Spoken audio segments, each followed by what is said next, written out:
certainly a great place to enjoy the sights and sounds, particularly here at Kudos Bank Arena. It was here that Team USA claimed the Olympic gold medal back in 2000, and the fans are streaming in here to enjoy another memorable world-class experience.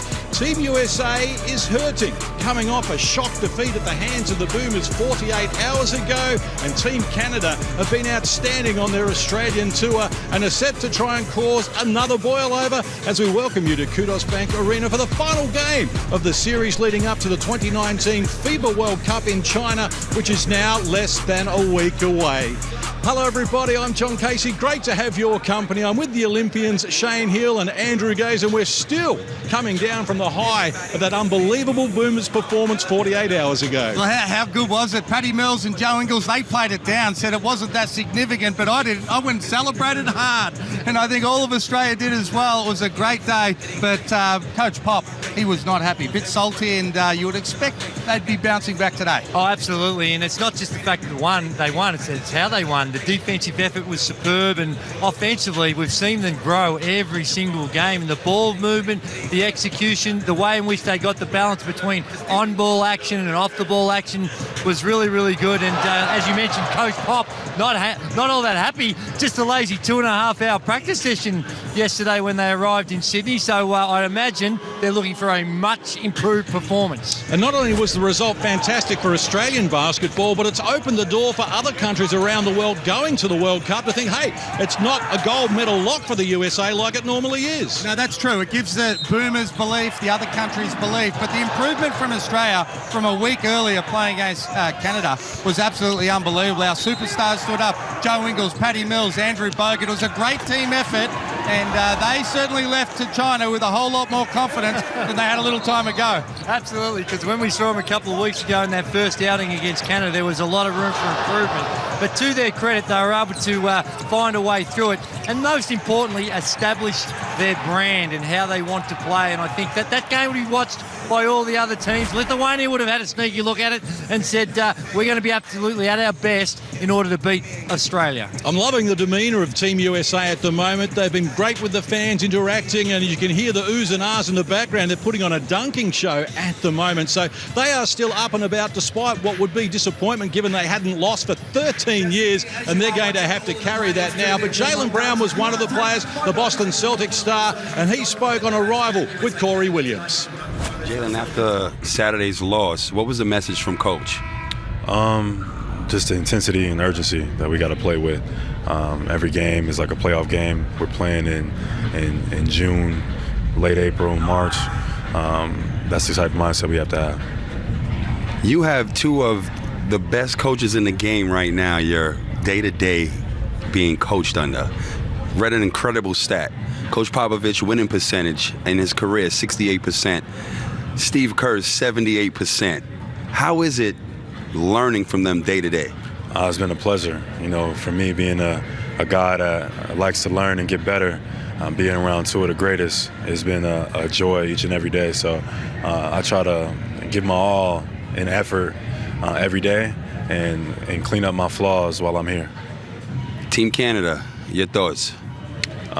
Good team, aggressive, gonna come out with energy. Of course, I got some good players. We got to come out and do our job and handle business. Good luck tonight. Thank you.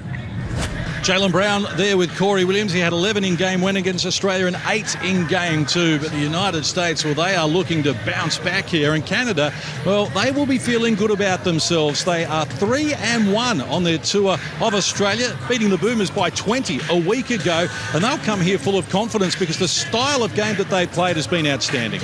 Well, it has, and they've got so many people that can put the ball in the hole as well. And I didn't know what to expect of them. Probably didn't give them the right amount of respect when they first came into the country, but they've earned mine. And Nick Nurse, he's been super impressive as a coach. He's got these guys gelling, and I think he'll play a little bit of zone and half-court traps and mix it up and have a little bit of fun with it because they certainly don't have the same talent as the United States. Well, I think that's what worked in Australia's advantage. They didn't do a lot of it, but just to be disruptive out on the floor, threw them a little 1-2-2 every now and again, and it's something that when you've been in the NBA for so long, you're not usually accustomed to it. Nick Nurse has got a lot of international experience, and I'm sure that we'll see some of that here tonight. But it's that matchup and that man there, Kevin Pangos. He's an absolute beauty. And the young gun, Andrew Newmark, he's proven to be a sensation. New on the scene, only 19 years of age, but he's going to be tested with the great Kemba Walker and Donovan Mitchell. That guard matchup, what goes on in the backcourt, Case, is going to have a lot to do with the outcome here tonight. Well, they've been outstanding so far. Can they win, gentlemen? Give me a tip. Well, I didn't think Australia could win, so you'd have to say they're capable of doing it, but unlikely to be able to get over the United States tonight. Yeah, I'd have to go with the United States. They've taken their angry pills, Case, and look out, Canada. Well, the coach of Canada, Nick Nurse, has been outstanding with the media since being here in Australia, and I asked him pre-game his thoughts on the Boomers' shocking win. Well, I said it's possibly the gold medal game preview of the World Cup. Two great teams. Loved how they went at it and competed. I thought it was a real treat for basketball around the world, and especially for basketball here in Australia. I thought it was a real treat. And this is your last game ahead of the World Cup. Are you happy? Are you where you want to be, or do you think you could be? Are you further than where you might have thought you were? Yeah, I mean, I don't know. To be honest, I think there's so much of just taking it as it comes, right? You don't know really where you're going to go, and you're just trying to do your best day in and day out. You're trying to survive the war of attrition a little bit almost. You know, you lose a player here and a player there, and you got to plug another one in, and I'm just kind of hoping to get to China here as whole as we can with the team right now. Really looking forward to the contest. The energy in the house is outstanding. It's going to be a great game. The USA against Canada. Will be back with the starting fives, and late breaking news as well. A major out for Team Canada. We'll have more for you right after this.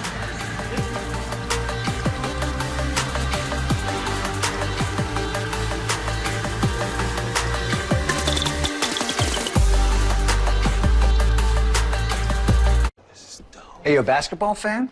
Yeah. That is a Metro Pass that Clyde Drexler stepped on.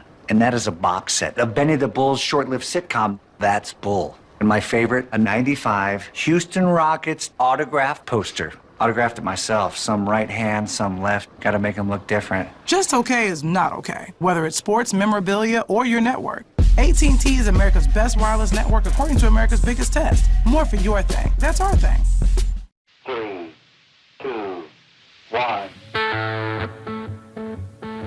Introducing the limited edition Budweiser Discovery Reserve, brewed to celebrate the 50th anniversary of the moon landing. An American red lager with a light hoppy aroma, followed by a hint of toffee and a crisp finish. Inspired by our archival recipe from the time of the Apollo missions. And all at once I knew at once, I knew he needed me. It could be fantasy, oh, or maybe it's because he needs me, he needs me, he needs me, he needs me, he needs me. The future, what we deliver by delivering. If I could give an athlete one piece of advice, it'd be to find someone committed to taking you down. And then we had to feel like boom! All day like boom! All night like boom! We had to feel like boom! Now time is like boom! All day like boom! All night. Because that rival that wants to take you down is going to make you raise your game even higher. Boom! All day like boom! All night like boom!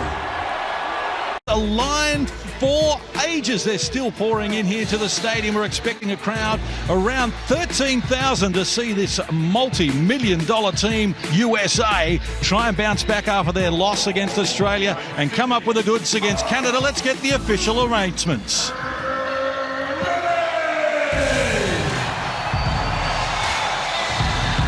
Time to meet Team Canada.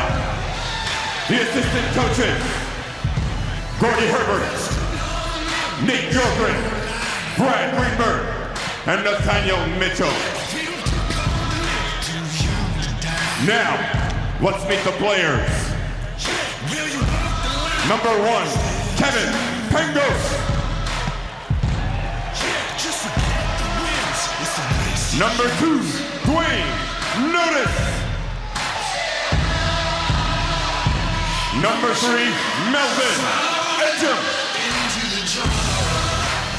Number 4, Brady Heslip. Number 5, Ken Birch. Number 10, Kesa Katsami King. Number 11, Andrew Neymar. Number 12, Aaron Beth. Number 15, O'Shea Brissett. Number 17, Owen Clausen. Number 21, Thomas Scrubb. Number 23, Phil Scrubb. And 33, Kyle Wiltshire. Canada head coach, Nick Nurse. Let's hear it from Team Canada. Now, let's meet USA Basketball. The assistant coaches, Steve Kerr, Ross Pierce, and Jay Wright. The players, number 4, Derek White. Number 5, Donovan Mitchell. Number 6, Joe Harris. Number 7, Marcus Smart. Number 8, Harrison Barnes. Number 9, Jalen Brown. Number 10, Jason Tatum. Number 11, Mason Plumlee. Number 12, Miles Turner. Number 13, Brook Lopez. Number 14, Chris Middleton. And number 15, Kemba Walker. The head coach for USA Basketball, Greg Popovich.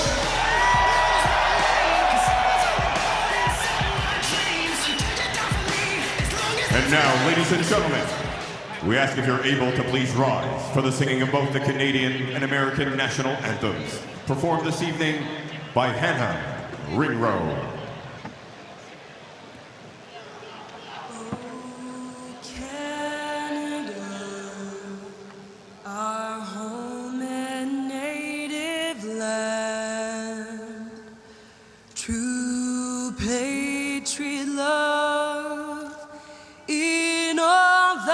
Songs command, with glowing hearts we see thee right, the true north, strong and free. Oh, far and wide, oh Canada, we stand on guard for thee. God keep our land glorious and free. Oh, Canada, we stand on guard for thee. Oh, Canada, we stand on guard for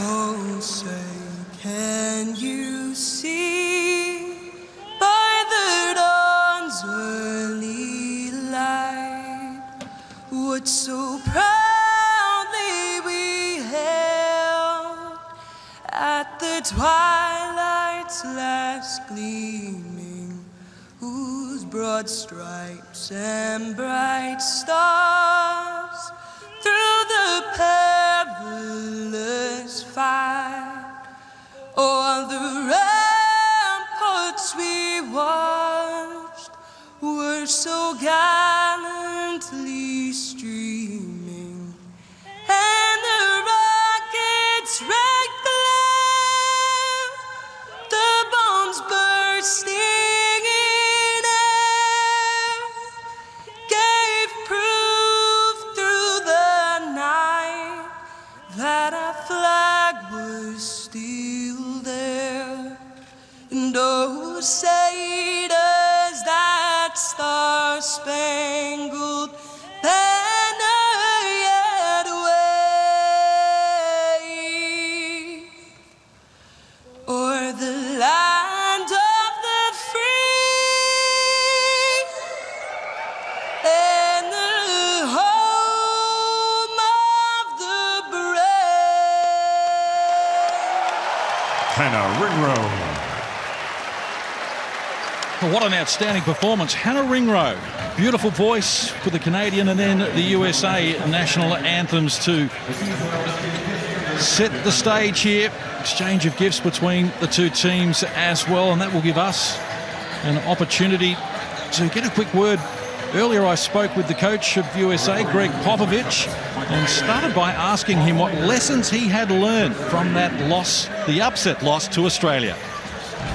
Well, you learn something whether you win or lose. So there's lots of parts of the game that you can improve. Nobody's perfect, so every facet of the game you're hoping you can improve. Are there any similarities between the way Canada plays and the way Australia plays? Well, they're both teams that really understand the FIBA game. They move really well without the basketball. They play a very fast pace, and they perform really well in this environment. Greg Popovich speaking pre-game there. I followed that up with, can you tell us what type of adjustments we might see after that loss? And his answer was no. Nice. He'd be a little bit prickly. I think you've done a magnificent job to get some no, he's been great as well. They both have. Dick Nurse in particular, plenty of spunk about the way he goes about it. And I think that he'd be bristly. No, you will not find a greater competitor than Greg Popovich. And regardless, exhibition doesn't matter whether you're playing tiddlywinks or in front of 52,000. If he loses, he's going to be a little narky. Well, no, I think that's just part of the message that he's sending to his team as well. He said, we're here to win. I told you what to expect, that everyone's coming for us as a nation. They're putting us down as a B-grade sort of level dream team, and they've got a little flick on the nose, and that's the way Pop acts. and I think it was a little bit more than a flick on the nose too, Emma. I think that it was one that really stung. Yes, well, he shuffled the starting five as well, and we'll get to those in just a moment. Hello, Australia. On behalf of Canada Basketball, we'd like to thank you for all your hospitality. We've had a great time here. Once again, thank you.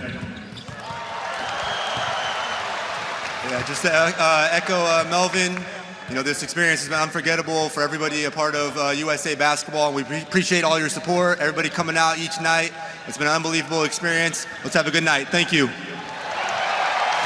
Great to get the players. Melvin Edgem there from Canada, and Joe Harris, who I saw described as the best three-point shooter in the world. Oh, who did that?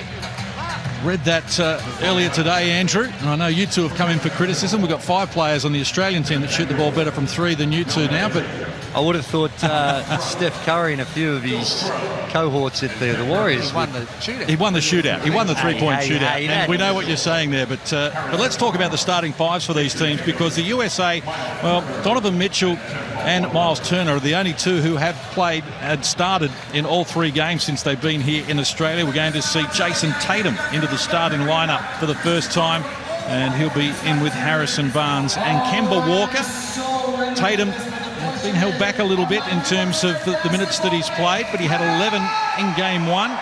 and followed that up with a quiet game. 5 points in game 2 on Saturday. Just a 1 field goal after half-time. They've been guard heavy, the United States, as far as their scoring. Kemba Walker averaging the 18 points a game over their 3 games, and Donovan Mitchell hasn't shot the ball at as healthy a clip as Kemba Walker, but he's still been a potent force, averaging almost 13 points a game. And Coach Pop has really mixed things up and used a variety of different combinations. I suspect that he's going to tighten things up a little bit. And for Canada, Kevin Pangos, Melvin Ejim, Tommy Scrubb, Phil Scrubb and Kem Birch will be the starters. So they played 5 games here in Australia in 5 different combinations. But the big news that I mentioned, O'Shea Brissett is out. He pulled up lame after game 2 against New Zealand. He's injured and in some doubt for the World Cup. Of course, Australia and Canada in the same pool. He's been their leading scorer here. As we get underway here at Kudos Bank Arena in Sydney, and the USA working to the right of your screen control the tip, and with a chance to open scoring as Kemba Walker picks up the dribble. Turner with it, back to Walker. Shot clock works to single digits. They were inside. Muscling up Turner with a height advantage over Edge and couldn't complete. Look at Kemba Walker get after the loose ball. Somehow took it away from Tommy Scrubb. Mitchell turned down a good shot to get Tatum a shot. He fires unsuccessfully. They crash the boards. Loose ball. And look at the hustle from Team USA. Not a good sign. Not coming up with a couple of defensive boards, Canada. Walker firing. They've missed their first 3 attempts. They've got it back again. Tatum, this wry smile on his face at the moment because they're getting good looks and just can't come up with the goods so far. And here's Mitchell firing, and eventually he breaks the drought. It took their 4th shot. It absolutely kills you. Great defense. They switched on every pick and roll in their first possession. They had 4 goes at it. You just can't give up that many shots. Pangos with it.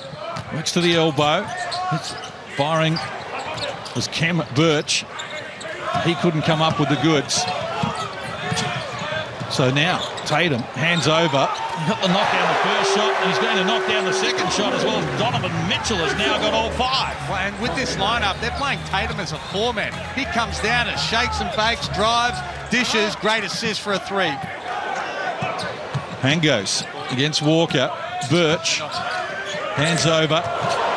Phil Scrubb firing, short on the rim, gets after his own rebound, but Walker was there as well. He's energised here, Kemba Walker. As Tatum comes up the floor. Penetration was good. Floater wouldn't work for him. Birch the rebound. Outlet pass for Tommy Scrubb. Got his brother Phil, the younger brother, in close quarters as well. 2 minutes played in the opening term. Pangos fires, it's off the mark. Canada none of 3 from the field, still looking for their first points. Mitchell, I left him alone. That's not a good sign. It did everything but tumble. Canada catch a break there. Canada none of 3 from the field. Working down low. Phil Scrubb wraparound pass. Birch from close range. Can't connect. Now a chance for Harrison Barnes. Well, takes them. I had the ball slapped out of his hands. Picked up there by Melvin Ejim. And Pangos wants to put it on the floor against Donovan Mitchell. Goes to Birch. Lost the handle. Has to retrieve it. Good job there from Phil Scrubb. Eventually, but has to use the support of his brother. Shot clock rolls to single digits here. They've missed their first 4 shots. We played almost 3 minutes, and Canada struggling to get something happening at the offensive end as Pangos finally breaks the drought. Wasn't great execution in any of that, but still able to find a way to get a shot. The last 3 possessions, it's been a no-pass offense for Team USA, just coming down and launching. It's Mitchell exploring. Back for Walker. Shot clock works to 5. Good hands, Melvin Ejim just dislodging the ball. And if we take a look at Donovan Mitchell doing his work, very nice shooting technique. He's not going to die wondering. Donovan Mitchell happy to let it fly. I mean, you talk about Tatum slides to the floor, maybe stepped out of court, and Canada get possession. Talking about who actually playing the 4 spot. You've nominated Tatum. I nominated Barnes. Well, flip of the coin, really. They've got 2 point guards, and then they've got 2, 3, 4 men, and they're going with that mobility, and then the one big fella in the middle. 3.5 minutes played, opening quarter action. Pangos. Oh, rejected! Miles Turner jumped up into the night sky and threw it out of there. Well, speaking of big fella, right on cue. he throws it into the 5th row.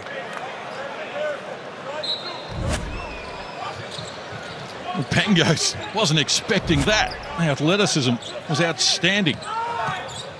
From Turner. Here's Kem Birch wheeling and dealing, can't convert, loose ball, Walker's after it. Barnes quickly up the floor, Miles Turner joining in. Now guarded by Pangos. Looks back to the elbow, feeds Miles Turner, bounces into Kem Birch, who stood his ground well and couldn't complete it. So the USA 2 of 8 from the field at 25%. Canada will take that, but they certainly don't want to be 1 of 8 from the field themselves as Barnes goes to work, count the 2, draws a foul chance at a 3-point play.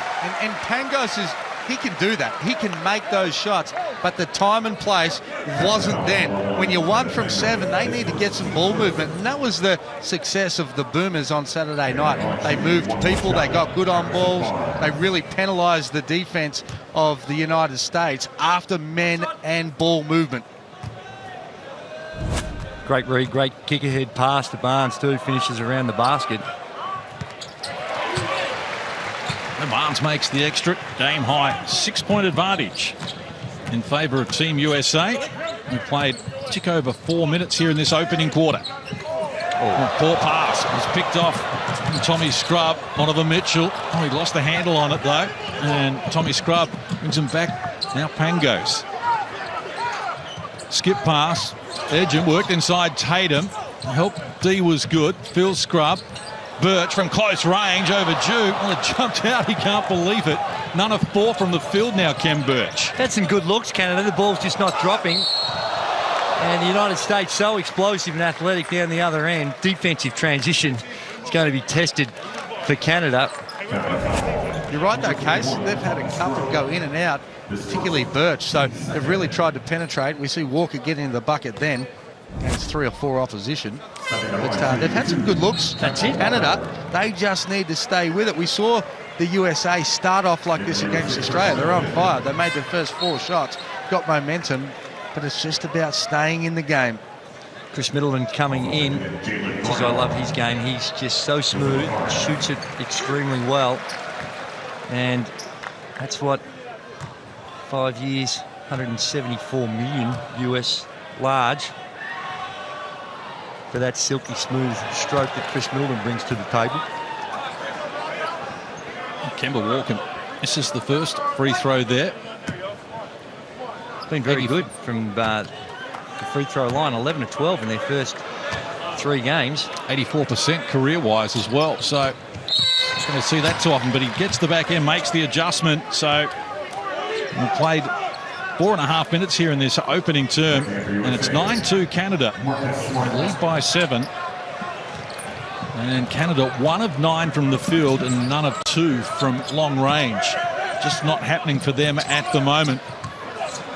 As Pangos draws Jaylen Brown out. Now gets a good screen from Kem Birch, goes solo. Again, athletic rebound. Turner, though, it was dislodged by Birch, but they're coming back again, the USA. Middleton with it.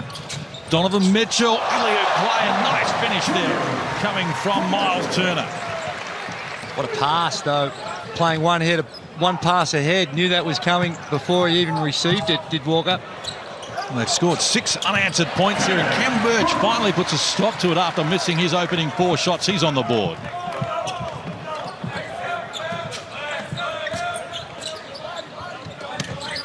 Middle stages of the opening quarter. USA by 7. Donovan Mitchell with it, getting close attention from Phil Scrubb. And steps back, draws the contact. More free throws to come here for Team USA. It's 11-4, USA over Canada. It needs to be, because there's very little for them to hang their hat on. Well, Case, one thing would be happy with is to say, well, if you're going to beat the United States, trying to keep them in the 80s is not a bad mark. And a few ticks under, well, we've played 5.5 minutes and they've only got the 11. So that's a tick in that box. It's just down the other end of the floor. Missed a lot of shots that you'd expect them to make. 2 of 11, clearly that's not going to cut it. No, 2 from the 3-point line. So if they can just find a way to put the ball in the hole. And the other thing, Drew, is the rebounding. It's 11-3 so far tonight. Only early, but they're really going to have to get a body on the opposition. And given the fact they're 2 of 11 from the field at 18%, are you surprised that he hasn't gone to the benches yet? We're still running the starters. Well, I think he's trying to get his rotation right. This is a very important game. It's about what lies ahead. And most teams are only going to have an 8, maybe 8.5 man rotation. So tightening it up right now, I expected Pop to do similar, but he's been pretty liberal with moving in and out players. Oh, deflection from Mitchell. He doesn't like the call. He thought he'd worked it onto the hand or body of Phil Scrubbin out of court, but it's going to be a Canada ball. I think he's right too, Case. I think that should have been a USA ball. Pangos restarts. Phil Scrubb, one way, back the other. Left alone, fires, can't connect. Mason Plumlee onto the floor, grabs the rebound. So the board count continues to build. USA 12, Canada 3. Mitchell got it from Brown. Gives it across now to Middleton. He's lost the handle under pressure. Chance for Canada, and Middleton sliding in is going to be called for the foul. It's the first foul on Team USA. Canada has 3 so far. Well, Canada's looking a lot tighter on some of these open looks than they did against Australia and New Zealand. They were just money in that department as soon as they got open. They've done a good job to get back and cause that turnover, though. Certainly have. And Andrew Newhart, he's just come on, number 11. Really liked him in game 1 against Australia. Young man, still only 19 years of age, playing collegiate basketball at Florida. Yeah, had 12 and 10 in that opening game against Australia when they defeated the Boomers by 20. Had 17 in game 1 against New Zealand as well. He's been very impressive. Of course, he was injured in the opening quarter of that second game of the New Zealand series, which they won in overtime, so we didn't see a lot of him, but he is back out there. And also as well, we saw Kaiser Kajami-Keem was injured in the first game against New Zealand in that second quarter. Well, he's going to be suiting up and playing tonight as well. Speaking to some of the coaches, Nembhard, word is that he's on a lot of draft boards as well, so he's highly regarded. Pangos, hands over, on cue. Nembhard with it. Well, you've got Plumlee looking a little nervous at the moment. Tries to shake and bake, and the step back. He's not shy. It wasn't pretty. Couldn't get it over the front of the rim, and Middleton leads the charge, grabs the rebound. Marcus Smart onto the floor as well. They got a mismatch, Plumlee. Well, here's Joe Harris elevating and coming up with a miss. His opening salvo. Nembhard with it now. Edgem wide open, and he drills the 3. The first success from long range for Canada. Well, they were due. 2 for 13 from the field before that trifecta. And they're going to need to make shots, no doubt about it. 7 points at this stage of the game simply isn't enough. Middleton gives it up. Marcus Smart goes back down low. Jaylen Brown a little out of control there. That was good hustle from Canada. Well, we see this in transition. Really good trail into that 3. Lots of momentum. The thing that Canada's done well to keep them into the game is they've forced 5 turnovers for the United States. Pop will not be happy with that many with 3 minutes to go on the first term. Edgem did a great job there reading that and coming down for the double team. Great defense by Canada. Big screen from Klassen as well there. As Pangos gets some treatment from Marcus Smart. Goes on with a dribble down to the baseline, can't complete it. Now Klassen just getting into the back of Marcus Smart there is called for the foul.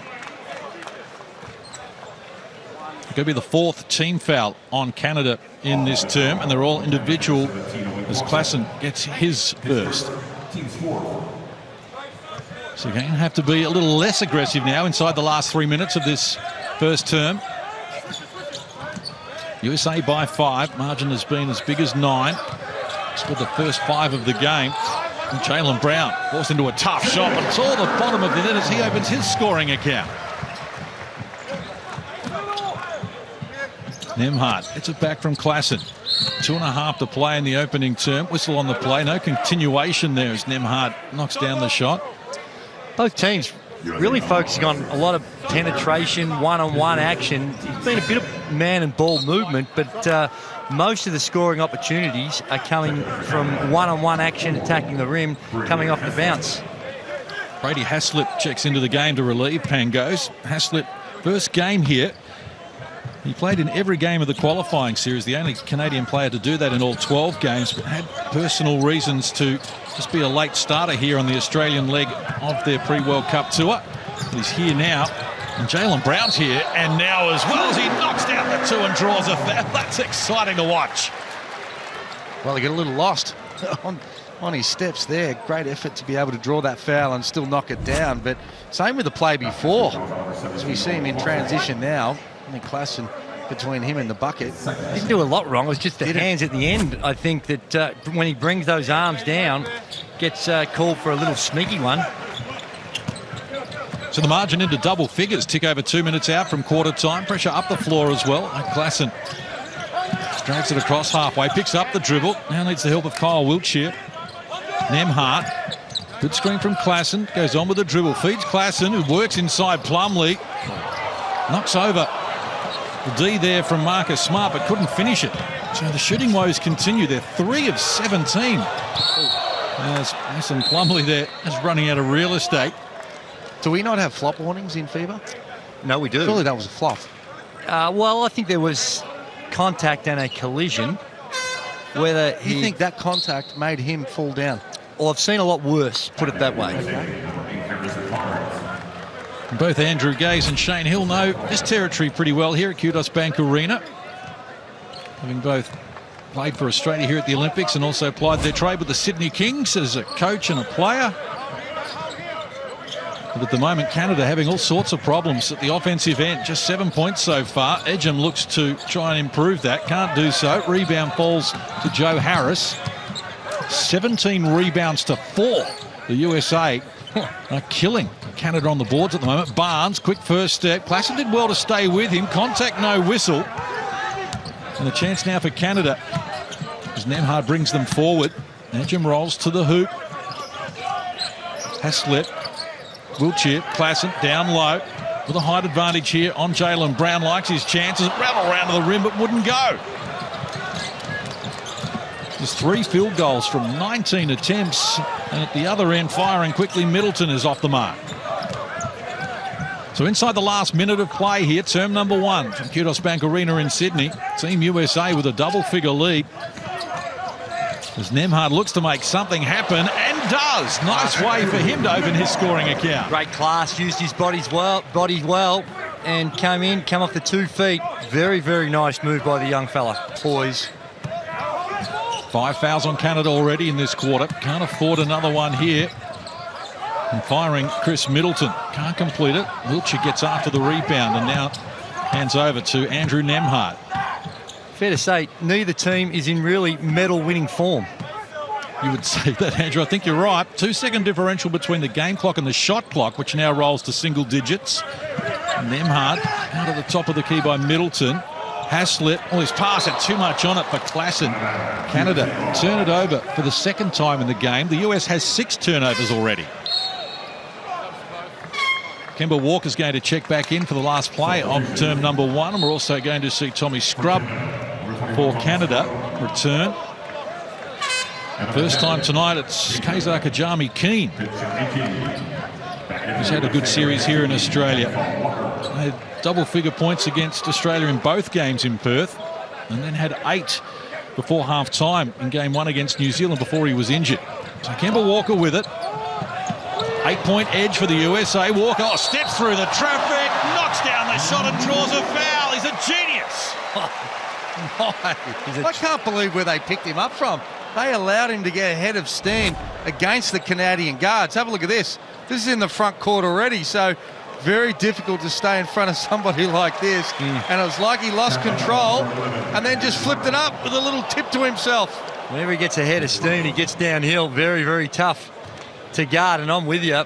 With such little time on, trying to put some heat on the ball, and just the fumble did him a favour, I think, in the end, and got a little lucky and flipped it in. So a chance to extend the margin, and does that, just that. So it's an 11-point lead. Not a lot of time here. Nembhard, that's after the event. But the opening quarter on as well and truly with the USA. They've restricted Canada to their lowest scoring quarter in a week here in Australia. Quarter time from Kudos Bank Arena. It's the USA 20, Canada 9. We'll have more in just a moment.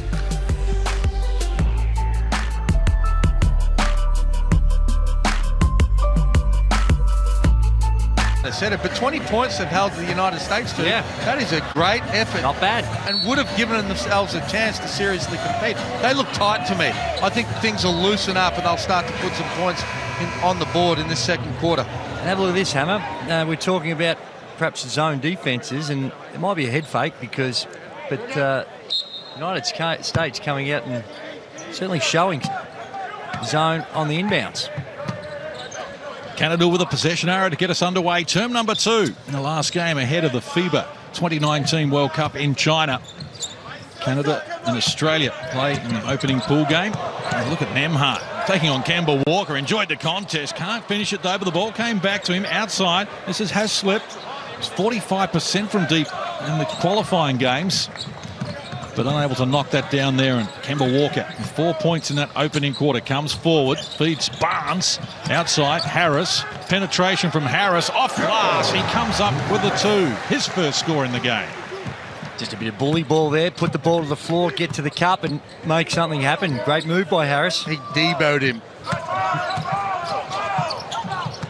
This is a chance now for Phil Scrubb. Again, shots just not falling for Team Canada. Nembhard, Wiltshire from well outside the 3-point line. Can't complete it. And an offensive foul is going to be called, or Joe Harris will pick up the foul. It was Harrison Barnes, in fact, as he knocked down Phil Scrubb. They just cannot find a way to pick up some cheap baskets. 4 of 24 now. They've had good looks too. Real good looks. Wiltshire is a very, very good perimeter shooter. Feet were set, wide open, just can't put the ball in the hole. And looks we've seen them make in Australia against both New Zealand and Australia time and time again. And a real strange atmosphere with an audience just coming to be entertained, and I'm not sure who they supporting. Almost full house though. Like 18,000. Nembhard. Theatre goers. Can't complete it. So the woes continue. They're 1 of 7 from deep. USA. Well, no shot. Good D recovery there. Came from Haslip, but eventually they find the open man, Jaylen Brown. Harris just on the board through Haslip to the ground. Second foul then on Joe Harris, and he'll sit down. Jason Tatum checks back in. We're going to see Donovan Mitchell come back as well to relieve Jaylen Brown. Pango's back in, and 1 for 6 in that first quarter from him. He's been impressive in his time in Australia, so we expect him to start putting some points on the board. And he's had a chance to be able to sit down, have a look at the start of this second quarter. Pango's hands over.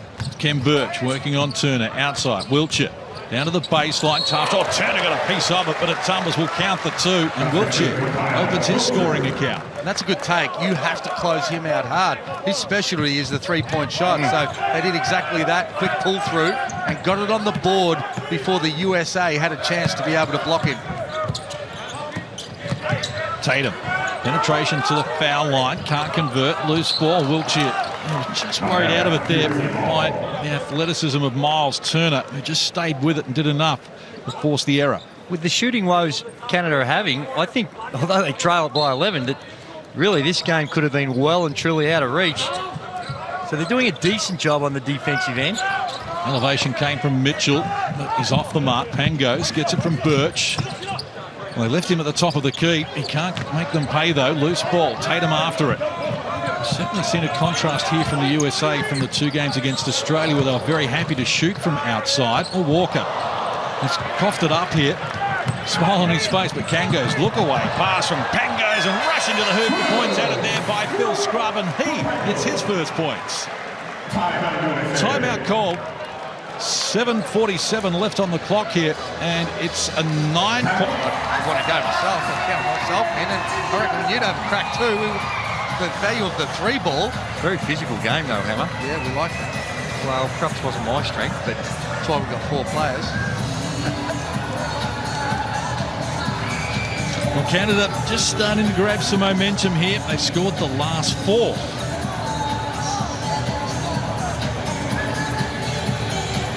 So we played a tick over 2 minutes in this second quarter. It's the USA by 9. We started this term with the US leading by 11. The point I was going to make, though, in the 2 games against Australia, almost half the shots the USA took in the first half in both games, half the shots were from beyond the 3-point line. At the moment, just 6 of their 21 have been taken from beyond the perimeter. So they're making it penetration more of the key, and Mitchell does it on cue, and the ball away, all the bottom of the net. Mitchell adds another 2. So he's got 8 in the game to lead all scorers. Marching back to where we started this term at 11. Phil Scrubb went for the passing lane. Birch did well to get that back from Jason Tatum. Pangos in a mismatch now against Turner. Walker late in arriving, but got there quickly enough to disrupt the shot. Now Donovan Mitchell. Walker down low. Tatum muscles his way in the low block. Nice spin move as well, and strength as he comes up with the 2. You talk about shot selection. When you're 1 of 7, Pangos is an elite scorer. He can crowd the dribble and create his own shot, but these last couple of threes have been real tough ones, particularly when your numbers aren't that great. Here's Haslett. Penetration. Floater from him off the front of the rim. Loose ball. Turner got a piece of it. Came to Mitchell. Now Kemba Walker with it. Skipping up the floor. Mitchell can't complete it. And Turner flying for the rebound. But only succeeded in knocking it down out of court. Canada will restart, but not before Jaylen Brown checks back in, relieving Harrison Barnes. Each team will go through it and they'll look at how other teams play, and Canada relying very, very heavily on the penetration and the on-ball screen. But when you look at the success that Australia had, is finding that balance between the on-ball action and the away-from-ball action, the cutting, the screening off the ball, just as important as what's happening with the ball. Well, no, and I think it's a good point, Drewy, and the American players would be used to being able to defend this many on-ball screens. Correct. They are not used to playing the international basketball and defending ball and player movement like Australia did so well, particularly in Game 2, and they exposed them. And to put that many points on the board surprised me that Australia is getting more than 90 points against this USA team. Phil Scrubb found some space down the low block, tip in, and Turner. It's in the cylinder, according to Michael Aylen. Good call, I think. That's one of the tough ones, because once it hits the rim, you're allowed to hit it. But if it's below the rim, actually in the basket, that's when you're not allowed to touch it. Now, whether that ball actually did go below, that might be the arguable point, but that's technically the rule. Michael Aylen with the explanation there for Coach Popovich. Shot clock works to 10 here. We've played 4 minutes in the second term. Canada down 11. They've got some defending to do here. Tatum. Oh, Turner from close range. Adds another 2 to his tally. He's got 7 boards tonight, Case. Been very active. Look at that on the defensive end as well. One of my favourite players in this outfit, the way he goes about it, just picks up the bits and pieces, Hammer. Well, they don't have a lot of depth in the front court. No. Particularly in that 5 spot, so he's going to carry a big burden come the World Cup for not only minutes, but what he's going to be able to provide, both at the defensive end and on the boards, but also being able to chip in around this all-star backcourt. Double-figure scoring in both games against Australia, Turner. 15 and 14 boards in their Game 1 win. Pangos gets the reply he was after missing 4 consecutive three-point attempts, and the margin cut to 10. When they got that by ball movement, exactly what we're talking about.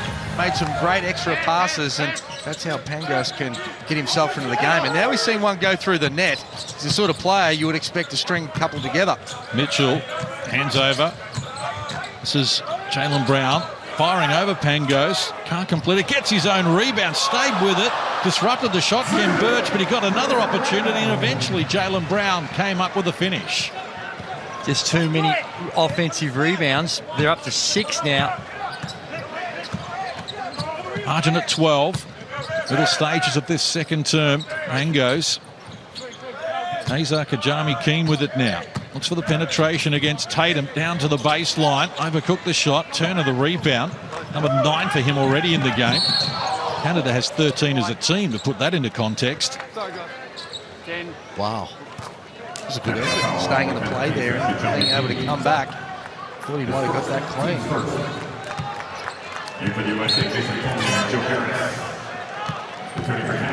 Miles Turner will get a rest and sits down. Likewise, Donovan Mitchell gets a break. Mason Plumlee checks in. Marcus Smart is back. 4.5 on the clock until half-time. They had 9 in the opening quarter, Canada. They got 9 already here in the second. Marcus Smart, one way, back the other. Screen from Tatum, rolling to the hoop there, Plumlee. He hasn't been able to get into the game, certainly in the 2 games against Australia, Mason Plumlee. Well, it was a poor pass from Smart. He tried to hit Plumlee, who was rolling the basket. But Tatum was wide open at the top of the key. His man was back creating a crowd against Plumlee. He would have had a wide open 3. Wiltshire tried to get away from the D of Jaylen Brown, but his recovery was excellent. This is Phil Scrupp, the younger of the 2 brothers. He fires. He was backpedaling straight away as he knocks down the shot.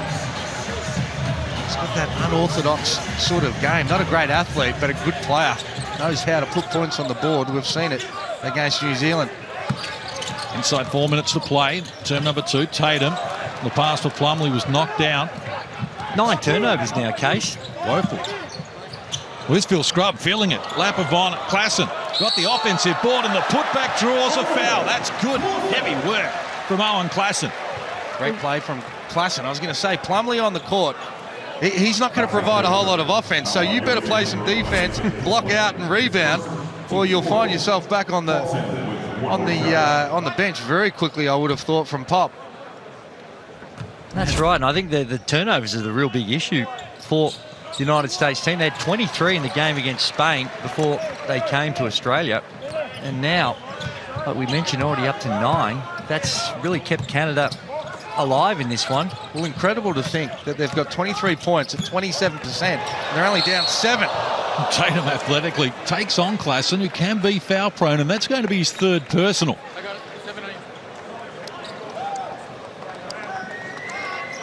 So with 3:28 left on the clock here until half-time. And we're going to see Derek White check in for the first time. There's the plaster above the left eye. I spoke with him pre-game. 4 stitches he's had put in that cut when he stumbled in Melbourne and slammed his head into the floor. Wow. That's a good look. Kyle Kuzma, now he's actually made it. He was the one I thought might miss out on the eventual squad, but with Kuzma rolling his ankle, he's been... that's a blow, Drewy. That is a huge blow. He has been impressive. I think they really needed what he was providing, not only from the 3-point line, but his ability to be that mobile 3-4. Good size, good athleticism, can defend, put points on the board. He was a perfect complement to this USA team. For sure. They're going to miss him shooting the ball exceptionally well in the couple of games he played in. Averaged 17 and 6 boards for the Lakers last season. Here's Wiltshire, fall away, can't complete it. Aaron Best, undersized, but did well there to keep it alive. And the foul's going to be called on Joe Harris. It's going to be his 3rd personal as well. Best is a bull. He plays like it on the offensive end. He plays like it on D. Looks a real scuffles. Yeah, looks real blue collar. Battles away on the boards. Picked up one there in the bonus. Goes to the line to shoot a couple.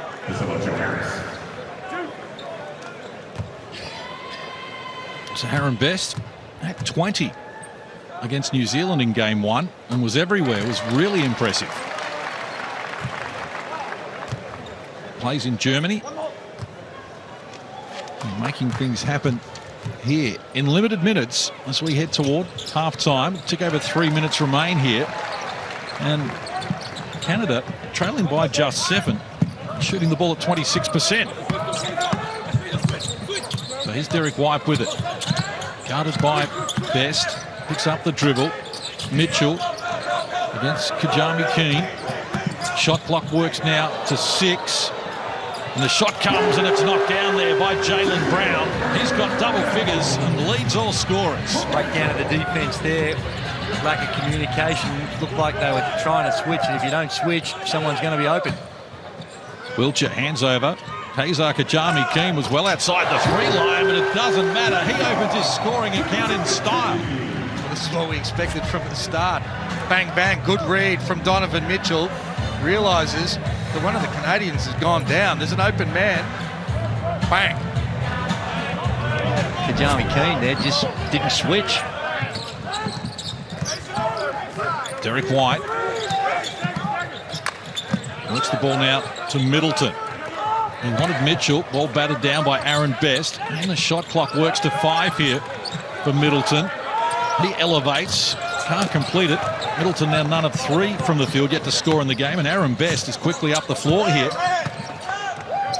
Wiltshire, he fires over the top of Derek White and comes up with the finishing touches. Look at the lineup the United States have on the floor. They've got 5 perimeter guys all on the floor at the same time, so really no stereotypical 4 or 5 man.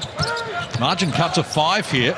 And the penetration was good. Foul call on Edgeham as Jaylen Brown continues to lead them a merry dance. And when you do have so many great shooters, the floor spread takes the player off the dribble. Help's not there and creates a very good scoring opportunity. Timeout called. USA up 7. In game 2, they had, again, 17. And at the moment, they've got half that. But that's symbolic of the team that they've brought to the World Cup. They've got a lot of shooters right throughout the lineup.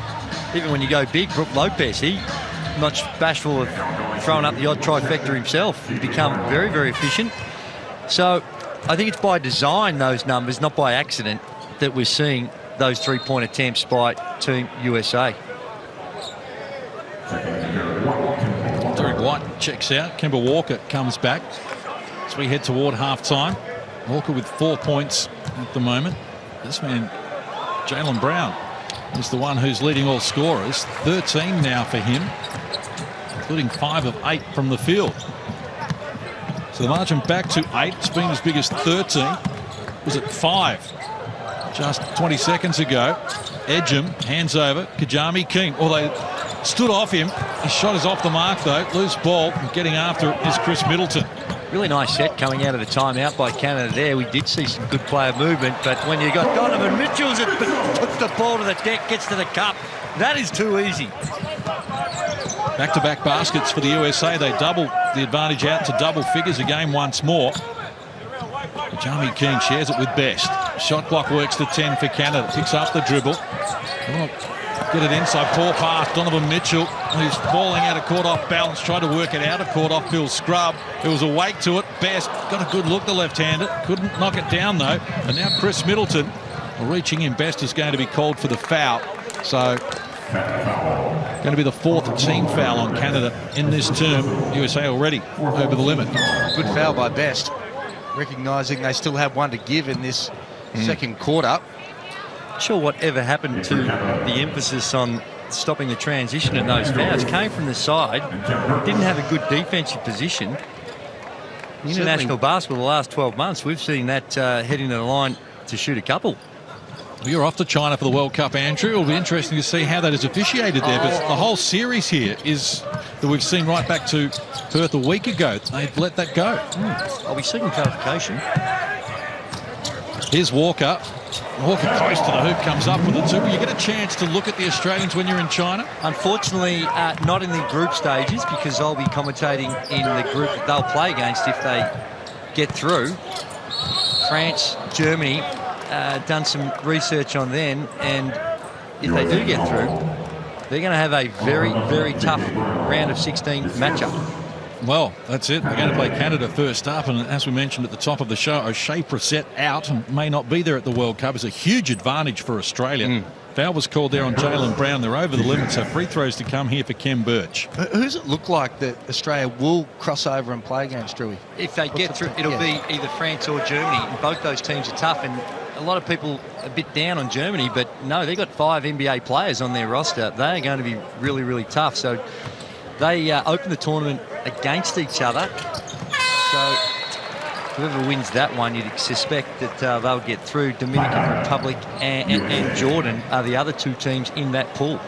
The timeout called here, less than 30 seconds out from halftime. Margin has been hovering around the 11 mark. That's where we started this term. Canada got it back to within 5, but right now The USA just doing enough, but they've racked up the fouls here in this term with 6 fouls after having only 2 in the first quarter. Here is the USA group, Group E, against the Czech Republic in the opening game, Turkey and Japan. Turkey will be a challenge. They're a very, very good team. You would think that they'd have the significant advantage over the Czech Republic and Japan, and expect them to get through. But this is the pool that all the Australians will be really, really keen on. Very, very tough pool. Canada, Australia, Lithuania. Australia and Lithuania would go in as the favourites, but we've seen enough of Canada to know that they're going to cause some trouble. And please, never go to sleep on Senegal. Otherwise, we could go back to the 1986 scenario where Angola came in and gave Australia a little bit of a touch-up and sent us home at the World Cup. I think that's the point that needs to be made, Andrew, is that despite Australia's history-making performance to beat the USA, it was an exhibition game, and both teams, I'm not just saying the USA, but both teams weren't completely at full throttle. And the trouble is in tournament play, that first game, if you drop that, well, all of a sudden the pressure, it's starting to mount. My word. You know that better than I. Foul call. Yeah, over the limit too, so free throws to come. And that would be frustrating. Just trying to extend the defence, knowing that perhaps the United States was going to work the clock down, use the entire shot clock to make it difficult for Canada to get another good look on the offensive end. They gambled, and that time it didn't pay off. But I'll tell you what else is another thing when I was thinking about this game and the United States team. For the first time, really, since the 1998 World Cup, United States won't have the best player in the tournament. And I can't remember a international tournament. That was only because of the lockout, and they didn't send their NBA players in Greece in 1998. Giannis Antetokounmpo would be holding that status, and a few others would probably challenge some of the guys in this USA team. It is wide open, the World Cup. And Australia just beating the USA, well, they're right in the mix. So USA getting to the stripe here, 10 of 12 in the first half, Canada 4 of 5. The shot clock, 3 seconds inside the game clock as we head toward the major break. And Pango's just to milk it at the moment against Marcus Smart. Tried to split a couple of defenders. Smart gets after it, needs help. The pass for Donovan Mitchell was knocked down by Phil Scrubb. Mitchell, he's got Middleton in support. Alley-oop play! Oh, the first half comes alive right on the halftime buzzer as Donovan Mitchell climbs upstairs and shows them a whole bag of tricks. Fantastic way to finish the half for the fans and Team USA. As you mentioned, Donovan Mitchell, have a look at this. Unaware how long to go. Second, just gets it off. Great pass by Mitchell. By Middleton. And Mitchell goes upstairs, way upstairs, and tucks it in. Well, let's get to the hammer and see if Donovan Mitchell's still got some oxygen. Well, that is exactly what 18,000 people here in Sydney came to see. Yeah, we've competed, man. You know, we've been guarding really well. We had a great practice yesterday, and it's really shown today. Everybody's doing their thing, and we just got to keep it up for another half. Well, very impressive at the defensive only. 31 points you guys gave up. Was that the emphasis yesterday? I think the biggest thing, we gave up 9 points in the first quarter. That's really what we hang our hats on. Obviously, we kind of let up a little bit in the second quarter, but we made that push to end the half, and we just got to keep it going coming in the third and fourth. At stages, you guys look great at the offensive end, but it still looks like you're finding your way as well. Yeah, we have a lot to work on. Obviously, we're all new to each other, but, for a team that's new to each other, we're doing pretty well, but we got a lot more ground to cover, but we're making small strides. Well done, mate. More dunks, please. Of the year. And of course, those 2 magnificent games at Marvel Stadium as well, with Australia scoring a historic 4-point victory in Game 2, 98-94. And moment in time for all basketball fans in Australia, certainly to enjoy and reminisce. And how good was Paddy Mills? He was sensational, but he wasn't the Lone Ranger out there, Case. There was a whole lot of people who played a great role, and Melbourne was alive on Saturday night. It was a 2 o'clock game, so it left plenty of time, people mingling outside the stadium on the way to the bars and restaurants and everything else. A serious celebration. Yes, well, both teams back on the floor here, but an opportunity for us now to get to one of Sydney's favourite sons here with the Kings. Two-time NBL MVP Kevin Lish is standing by with another MVP of the league in 2010, Corey Williams. I am here with NBL superstar, former Boomer, former two-time MVP, former champion, Kevin Lish. How you doing? I'm doing great. Great to be here. Great to see all these fans supporting basketball, especially in Melbourne. Watching the Boomers is amazing. All right, let's get to it. You've been in this league for almost 10 years. You've seen a transformation in this league. In the world, where would you rank this league basketball-wise? Well, I haven't played everywhere in the world, but it's got to be a top 3 league in the world. And you and I know when we were both playing in the league at the beginning how much it's grown since then. And it's absolutely amazing and fun to be a part of. Andrew Bogut, talk to us about what he means to the Kings, to the league, and to basketball in Australia. Oh, he means everything. First of all, to me, he makes my job a lot easier. But it was really evident in the Aussies' last game, the way he can move, set screens, get guys open, control the game from that position. It's pretty amazing. All right, here it is. Don't sit on the fence either. You done stole Casper Ware from the Melbourne United, and he's down with you guys now. Here's what I got to say about that. With Casper, you know, sometimes you can't stop him, just sign him. And I am so happy to have Casper on my team. All right, one of the best dynamic backcourts two-way. You two, Bogut, and the rest of the cast. Is it championship or burst? Well, I think, you know, I'm not going to go there right now. You got me stuttering, but we definitely have the team to do it, and I'm excited to get after it. And I don't see why not, but we've got a long ways to go to catch the Perths and the Melbournes. And no, you go. Good luck, man. Thank you. No, thanks a lot. He's a superstar. You should never play favourites as a coach, but I might have just ever so slightly, because he is so committed, so team-orientated, and such an exceptional defender. And selfless is the word I use for Kevin Lish. He's an absolute inspiration, and I love him dearly. And Corey was right. That is a super backcourt, adding Casper Ware as well. They're going to be exciting to watch. USA with a possession arrow as we get underway here in the second half from Kudos Bank Arena. 15-point margin in favour of USA after it was 11 at quarter time. Plenty of contact off the ball here. That continuation is waved away as Tatum is fouled rolling to the hoop. It's a very physical start to this third term. Well, I think it's every team that plays the United States really has to test the limits of the officials. If you're just going to sit back and be passive and reactive, they're too good. They're going to beat you. There's too much talent. But you've got to make it as physical as possible, and which clearly Canada are doing right from the get-go with 2 very quick fouls. But I think you need to. And different officials, different interpretations. We want to make it ugly. They're going to be smart too, though. That's 2 fouls in the first 11 seconds in this third quarter. So as it gets deeper into the quarter, you're trying to defend them off the on-ball. It's just going to put them to the free throw line. There's Walker with it. The mismatch with Birch. Gets it over to Donovan Mitchell, who scored the first points of the game, but comes up short there. Chance for Phil Scrubb. Rush forward into the corner, firing unsuccessfully. This was their problem at the start of the game, where it took them 3 minutes before they were able to score. Tatum, Walker, Mitchell.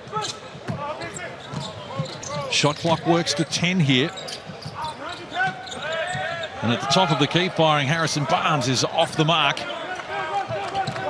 And a chance now, and Kevin Pangos just waves at Phil Scrubb and says, let's slow this down. Both teams back to their original starting 5s here. 60 seconds done, term number 3. Edgem spinning on Barnes. Nothing doing down on the baseline. Pangos against Walker. Great recovery. Rejected the shot. And now a chance for the USA. Well, they scurry back quickly on D. Canada, and they prevent Walker from going on with it. Turner, big man between the legs as well. Tatum, hard to the rack, flips it up, can't complete it. Good D from Canada.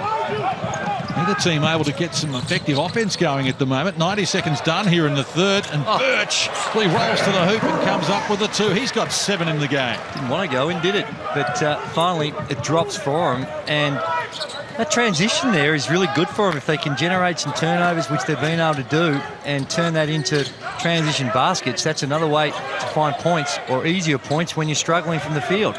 Barnes likes his chances here, and Pangos to beat. Birch arrived late, but they can't prevent him from adding another 2. Well, that's a serious mismatch down on the block. Too much size, but also versatility from Barnes. First score for Barnes since quarter time. Penetration comes here from Tommy Scrub, and it's tipped in. Birch high above the rim. Just corrals it in. And 9 in the game for Birch, who had 5 at halftime. Only scorer Canada so far here in term number 3. We played 2.5 minutes.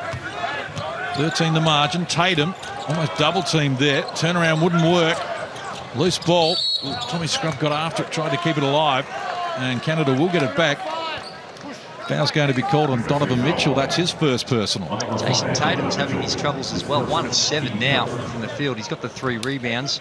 Also has a couple of turnovers. He's an absolute elite on this team and still trying to find his rhythm. 21-year-old, youngest player on the Team USA, averaged 15 points, 6 boards. Tatum with the Celtics last season. That shot off the mark as well. The 3-point shooting from both teams, horrible. USA 2 of 10. Canada 3 of 16 at an even worse clip. So 3 minutes played, term number 3. As Tatum rushes to the hoop, worried out of the points. It came back to Turner, who throws it down over his head. 6 in the game now for him to go with double-figure rebounds. The margin again at 15, but not for long. That's what he does. He's able to do those little floaters. When you're little like that, you've got to get accustomed to learning that play, going into the heavy traffic, just being able to throw it up. Nice touch by Pangos. Turner off the mark, Edgem grabs the rebound, now Pangos. The Scrub brothers on either wing. He goes to Edgem and gets it back. Looks inside. Birch from close range adds another 2.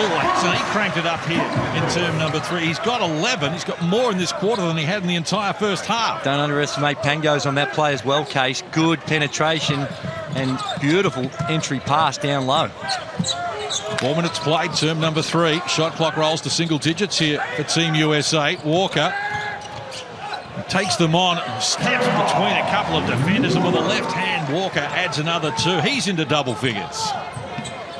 So 3 players in double figures for Team USA, led by Brown's 13.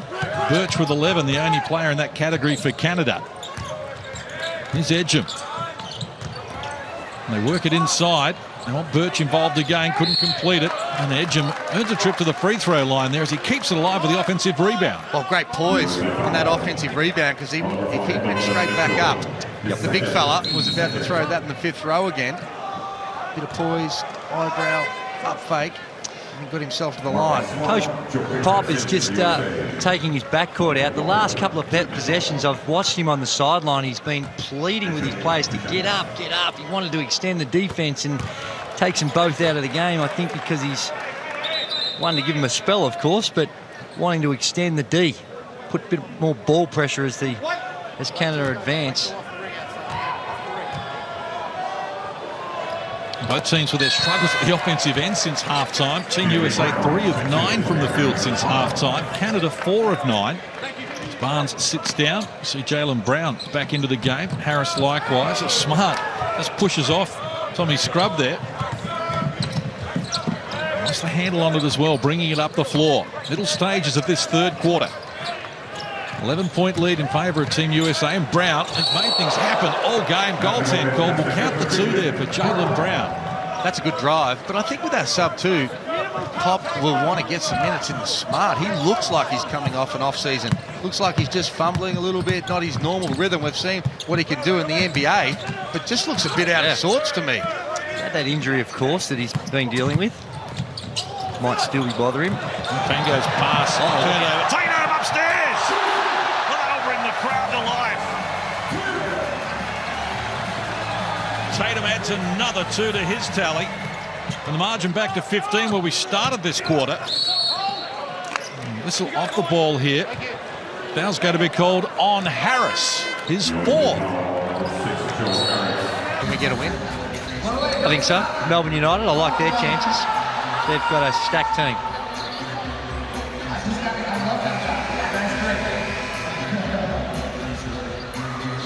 So less than 5 minutes out from three-quarter time, and 15-point margin for the USA, Drewy. That's right. And Case, getting back to the draw and the pool, very important that first game against Canada, because if you do advance to the next round, you carry that win with you when you play Germany. Well, we're assuming it's Germany and France. So it's just, when you look at Canada here, you can see they've got enough starch in their defence and enough offensive powers that they're going to cause any team in the competition some trouble. He's stolen the ball here, Marcus Smart. Not a lot of help ahead of him, and he's given it back up. Active hands there from Melvin Edgem. Inside they go. Ambitious stuff there from Tommy Scrub. Comes up empty. He's yet to score in the game. Nice pass, nice finish as Jaylen Brown is rattling the rim with 17. He leads all scorers. Jaylen Brown explosive on that one. Just 1 or 2 steps. Didn't look like he had quite the momentum. Just the explosion at the rim. Game high 17-point lead for Team USA. Shot clock rolls to single digits here for Melvin Edgem with a hook shot. Couldn't complete it. Loose ball. Chris Middleton comes up with it. Got White to his left. Jaylen Brown on his right. Goes with the former and feeds outside. Marcus Smart kicks it. Middleton firing off the front of the rim. Middleton. None of 4 from the field yet to score in the game. And Jaylen Brown. Oh, casual pass. Ken Birch said thank you very much. It was intended for Brook Lopez, who we're seeing for the first time in the game. Now Pangos picks up the dribble. Edgem. Catch and shoot up from him, and it's short on the rim. It's 1 of 5 from the field now, but they've coughed it up again, the USA. Turnover number 13. And here's Ken Birch against Lopez, who said, "You're kidding. Is that all you've got?" Threw it back down and said, "Come back another time." Oh, Birch got no change at all out of that. No. Love that from Lopez. Now at the offensive end, well, he wanted to give it back there to Brown, and why not? Because he's the man with a hot hand. He's got 19, including 6 in this term, and the margin's ballooned out to 19, and Nick Nurse has seen enough. Timeout called. 2:55 left here in term number 3.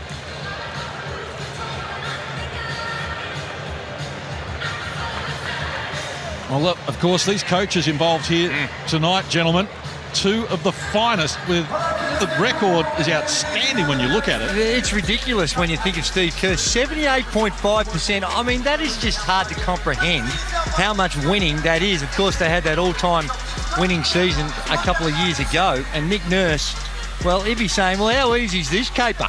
I've come in, bang, here's an NBA title. Away we go, Canada. Get on board.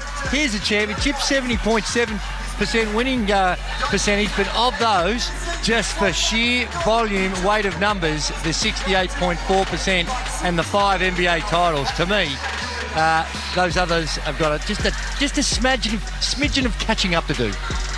3-time Coach of the Year as well, and all-time leader in wins, Coach Popovich. Well, I guess the other thing for Pop is being able to do it across so many years. Yes. So they've had to rebuild. You know, Dave Robertson left and Duncan came in at the same time. They crossed over, had some success, and then they reloaded again. And the thing about it is that he was one of the early ones to really embrace international basketball. Bring all those international players. When you think of Tony Parker, Manu Ginobili, and Aaron Baines, Patty Mills, Turkoglu.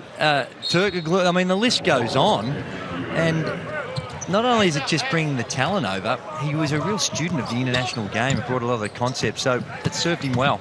Good player as well. Was controversially left out of the 72 Olympics. How about that, Kyle Wiltshire with a 3 fingers in the air, banking it a la Patty Mills. He has been watching Patty on Saturday afternoon at Marvel Stadium. I think Patty's been a little bit more at that stage of the game, though. The bank shot making a comeback at international basketball. Lopez with a crowd getting hungry for points. It was a big hit when he ran out in the pre-game. Mangos. He's crafty down there, but if we take a look at the bank, a good meter behind the 3-point line as well. And I'm almost positive he didn't call that. But Lopez down the other end, although he's... reckon? Yeah, I'm pretty sure. He's actually probably more comfortable around the three-point. Like, he's a great passer, but the back to the basket, the little shimmy, not sure how comfortable he is with that. Doesn't look overly comfortable.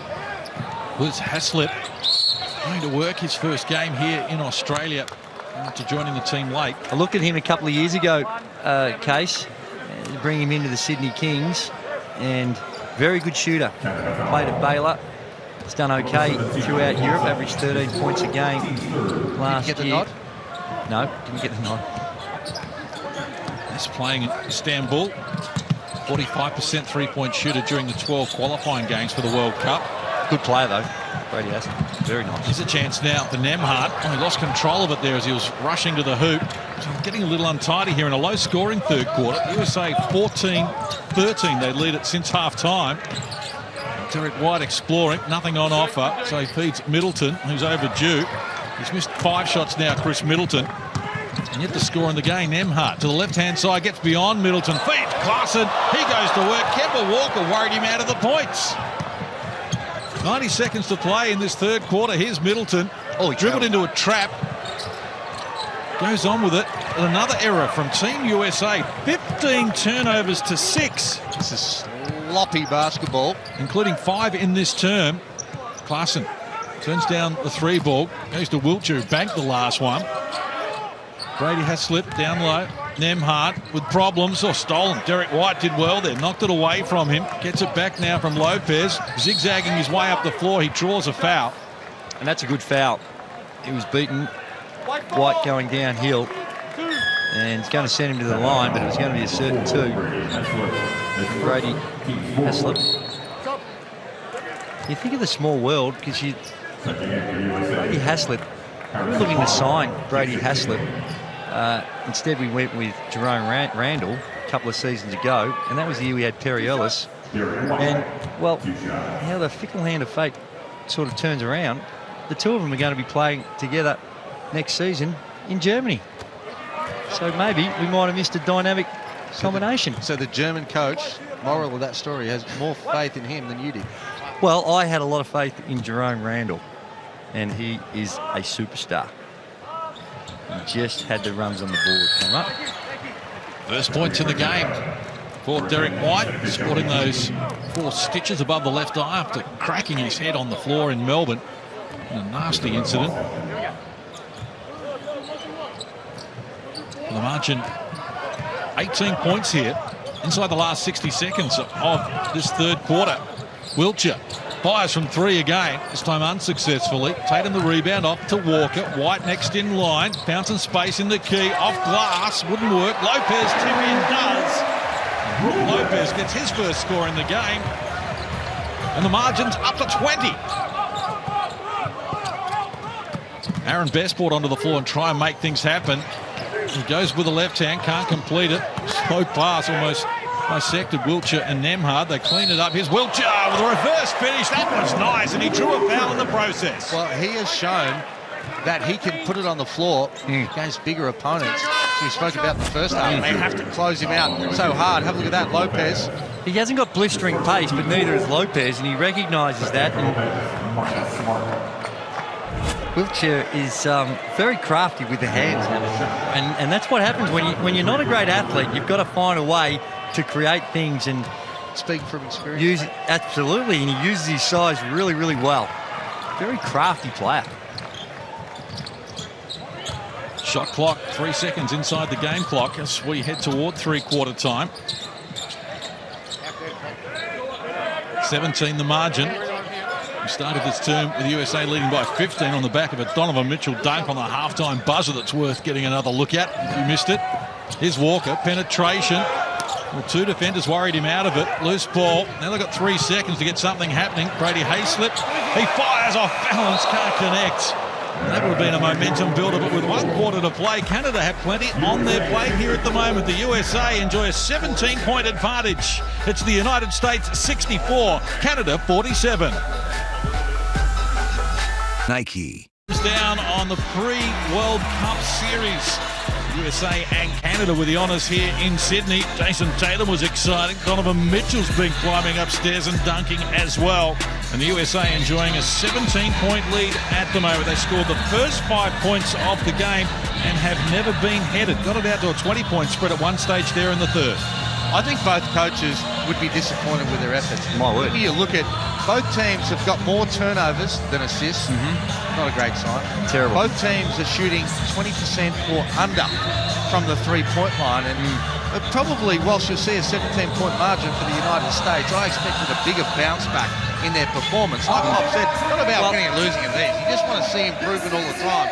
And the way Nick Nurse's team has shot the ball, he would have a few concerns. Well, apparently it was a spirited training session they had yesterday between that games, 2.5-hour session. So maybe legs are a little bit weary, but not sure what excuse we can offer for 28% for Canada, though. The USA have taken half the three-point attempts that they did against Australia in both games to three-quarter time. Shot clock rolls to single digits here. Wiltshire in a mismatch in terms of height against Smart. Turns to the baseline and fills it up. He's now got an even dozen to lead Canada. Tough shot. Mismatch down low. Didn't find it in time. And Walker guarded by Nembhard. Shares it now with Donovan Mitchell. 8 on the shot clock at the halfway line. Mitchell just casually fires the three. It's short on the front of the rim. He's 1 of 5 from deep.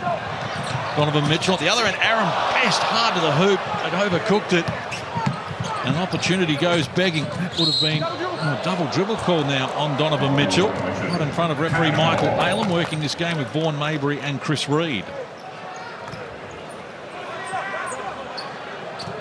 It's interesting just from the sidelines here. We get the pleasure of just seeing the interaction with Steve Kerr and Greg Popovich, and very animated from time to time. I'm sure it's all in good spirits, but Nembhard goes on with it against Tatum. Shot clock to 10. He's outside. Wiltshire steps inside Marcus Smart, who came back for seconds. Wiltshire off the mark. Kemba Walker. Mitchell. Tatum. Miles Turner against Wiltshire.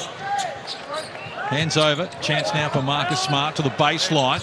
Shot clock works now to 7. Only happening off the ball. Tatum in the corner. They've asked a lot of him here. He's got 3 seconds to get something happening. Down to the baseline. He fires. Can't connect. Turner grabs the rebound. Foul's going to be called here on Nembhard. And that's going to be his second personal. that was a really good defensive set by Canada. They switched. There was a mismatch down low, and then they bumped out on it. They closed out hard and really made the United States. That's a tough shot, even for someone like Jason Tatum. So they're the types of shots that Canada want to restrict the United States to. And it was Marcus Smart that flew in from the weak side to keep that ball alive. Walker shakes Nembhard, got him in the air. Intelligent play, draws contact and off to the free throw line. Nembhard picks up on another foul. And they're starting to mount now for Canada in terms of fouls as well. 17 overall, 12 on the USA. 4 of 5 from the free throw line so far in this game. Kemba Walker's been there more than any other player. That hand without a dribble in the middle. Interesting phase of his career too, being traded to the Boston Celtics. And a lot of expectations, bigger market. I like it. I do too. And when you see him, obviously Kyrie Irving is a superstar. But 26 points a game, I reckon. Fair chance to be able to fill those shoes. Oh, no doubt. Different players around you. Perhaps the role changes ever so slightly for Kemba. But they're expecting big things out of him. Haslip for Klassen, who's out there playing with 4 fouls. Now he's got number 5, and it's adios for Owen Klassen. That's 5 fouls, and he's out of the game. Getting a conversation from Nick Nurse as well. Ken Birch is called back into the fray. Yeah, that was... And also, he wasn't subtle enough, trying to help his teammate out, just the moving screen, stepping in at a late notice, and gets pinged for the foul. They need to find a way to get Wiltshire a few more shots as well. 55% from the field. The rest of the team is in the low 20s. Here's Walker from close range. Turner for the finishing touches. He's a creative beast, Kemba Walker. Marching to 19. Birch picks up the dribble. Aaron Best back to Birch, and we've just lost control of it there, trying to get the shot away. Walker, oh, it's almost over and back. It's a little untidy. They're out of sorts. 16 turnovers in the game. Now foul is going to be called on Canada. There's going to be a fourth team foul for Canada in this turn, but look at the creativity there. It is, and that's when you got a direct driving lane. Even when you come to help, the third man rotation becomes really hard because it happens so quick. If the big man's going to come off and help, very, very difficult when it's such a direct path to the paint to get that next rotation. Walker, 12 points in the game. He's got 4 rebounds, a couple of assists as well. Shot clock to 4 here for Tatum. Met upstairs there by Birch for the finishing touches from Turner. 10 points, 14 boards for him. Well, Birch did his job, come from that low eye to be able to get a piece of that and block it, but everyone else from Canada stood there and watched. Best fires well off the mark. Their shooting woes continue at just 27%. USA has scored the last 6 here and have opened up a game-high 21-point lead. This is a far cry from the Canadian team that we saw earlier in this international basketball series at 122 against New Zealand here last Tuesday. There's Birch. Wasn't particularly pleasant to look at, but he kept it alive. Wiltshire in a mismatch, takes on Kemba Walker, gets it done. He makes 2, 14 for him in the game now, and off to the free throw line. Well, you asked for it, Hammer, and they've gone that way, but just the athleticism down low. Turner stuffing it in, and there's your man. Well, he's my man first, but you've jumped on the bandwagon, which I appreciate. And just again, look at the craftiness about it. Just you're thinking, well, I'm not going that way. Normally you're going with the right, the left, but he goes, no, I'll go with the right, and I'm going to go to the line for the N1. When I was thinking about him getting a couple more shots, it wasn't a one-on-one play against Kemba Walker off the dribble, if you don't mind, goes past him, almost a little hook along the way, puts it in, and he'll make this. He's got all 5 points that Canada has scored since three-quarter time. Kyle Wiltshire now with 15 in the game, and only Jaylen Brown with 19 has more in the contest. 3.5 minutes played in this final quarter. A low-scoring affair when neither team has really been able to show their true offensive wares. Turner hands over, Middleton, Mitchell. Well, got rid of Haslett with the work. He was going to throw it down, but Kem Birch was having none of it. Middleton, well, he still can't buy a bucket. Chris Middleton, none of 6 from the field and still yet to score in the game. And Aaron Best will bring Canada forward. And White goes to the deck there. The foul's going to be called on Birch for an offensive foul. His second personal. And now Canada over the limit. No free throws because it's an offensive foul, but they've got to play the last 6 minutes here in the bonus.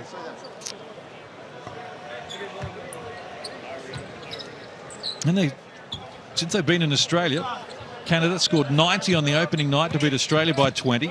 Then had 73, 122, 103. Had 61 at half-time in that game where they got 122. And they've got 52 points here at the moment at 28%. There's a lot of grabbing and holding in this game. Just not sure that's the way it's going to be reffed when they get to China. It's World Cup, it seems like. That's right. And when you're going against a team that shoots it so well, put him to the free throw line, let him get some confidence from the free throw line. Never really a good formula.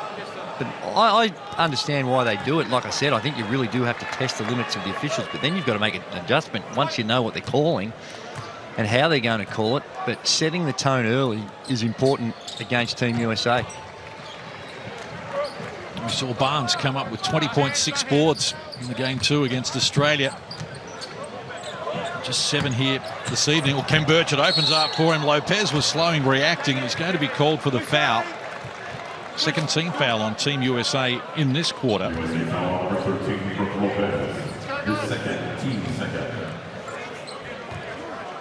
You can see them still communicating, trying to work out who's in the wrong, keep each other accountable for some of those breakdowns. Don't worry about that.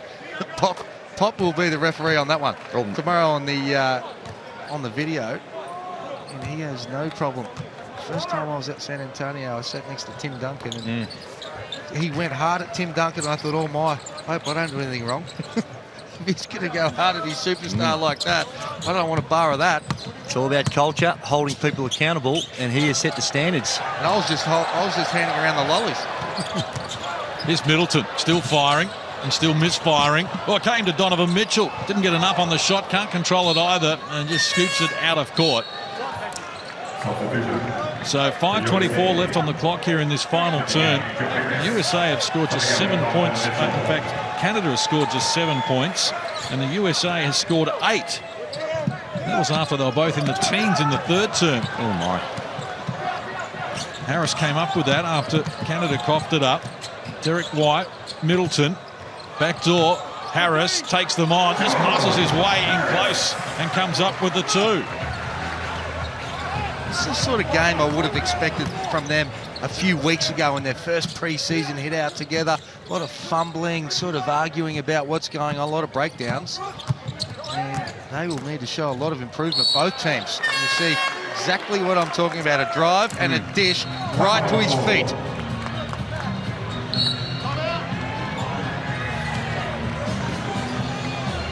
So USA by 20.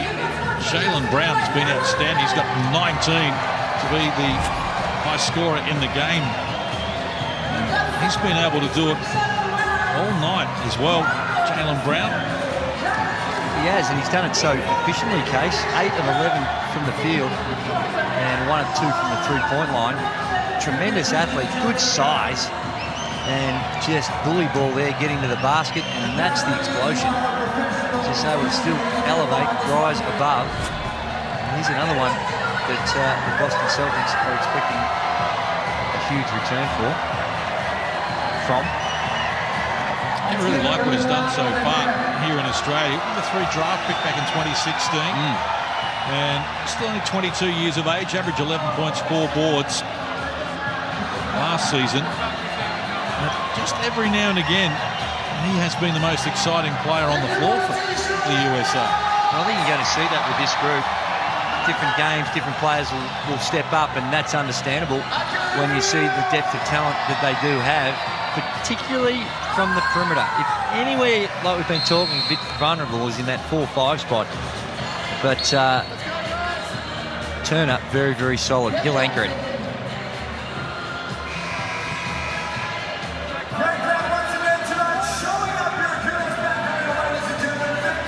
Without wanting to be critical, this has been largely uninspiring from both teams, and I think there's alarm bells ringing back in the USA. They're looking at this performance, they're looking, they got beaten by Australia 48 hours ago, and they're thinking, our World Cup gold medal plans look like they're in tatters at the moment. Case, just go online and have a look at what Greece have been doing, Serbia in the preparation, Australia, Spain. I know USA beat Spain, but they're going to get better. So not sure if the alarm bells are ringing, but there'll be a certain tightness about the United States, I think. Pressure up the floor from Canada here. They almost forced the error from Derek White. It wasn't pretty, but they got it up the floor, the USA.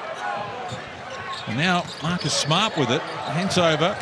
Barnes, baseline, against Dwayne Notice, who we're seeing for the first time. And Barnes gets in close and adds another 2. So the margin out to a game-high 22-point lead. Fans are asking, all of a sudden, they were trying to find out who their favourite was. They're falling in love with Lopez, and now the chance of We Want Lopez is belted out around Kudos Bank Arena. Well, it could be worse. They could be chanting something else at the moment, because I don't know if everyone's particularly thrilled about getting their money's worth here. This is under the hoop, Derek White off glass, adding the 2. Scoreless in the first half. Derek White didn't play a lot of minutes. And the United States has scored the last 6 here. And the margin out to 24. Canada just 7 points in this term. The shot clock rolls to single digits for them here. Wiltshire attracted plenty of attention, draws a foul, threw it up, and not counted as well. Great play. Kyle Wiltshire, and a chance to add the extra. My man, just as they drew it up for it in the low block with 3 players around him. Yes.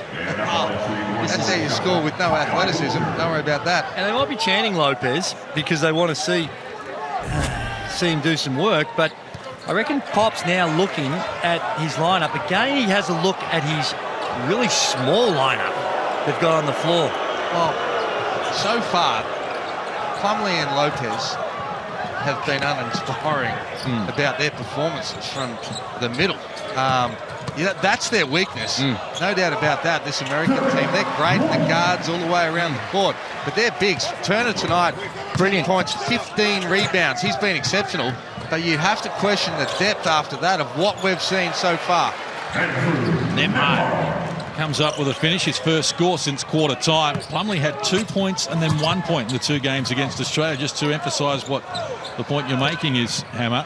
Not that he's ever going to be renowned to be putting big numbers up on the offensive end, but you're spot on, Case, and to say, well, just need to be a threat down low beyond just rebounding, because if you look at his defensive performance against Andrew Bogut, that wasn't all that flash either. Andrew Bogut ate him alive. Killed him. Made him look second rate as the crowd. Look at that.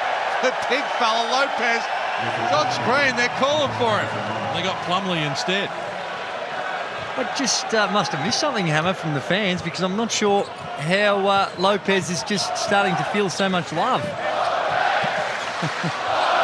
Well, they're making their presence felt here. The Aussie fans want Brook Lopez, and they want him now. A little out of control there, Tommy Scrubb. Did well to regain his balance. Now he's got Plumlee to contend with, and he put it high off the window. What a way to open your scoring account. Lopez's picture just went on the screen, and that's why you're hearing him yell out. He gave him a hand too, said keep it going. Get me in there. Well, perhaps it could be a look, because there will be some teams where you might have to play the 2 big fellas together. And with a couple of If they have minutes, to play these 2 big fellas together, there's going to be trouble. Well, Plumlee and Lopez together. Well, that's trouble. But if you sit in the zone. Look at him. Come on, Pop. The fans want Lopez.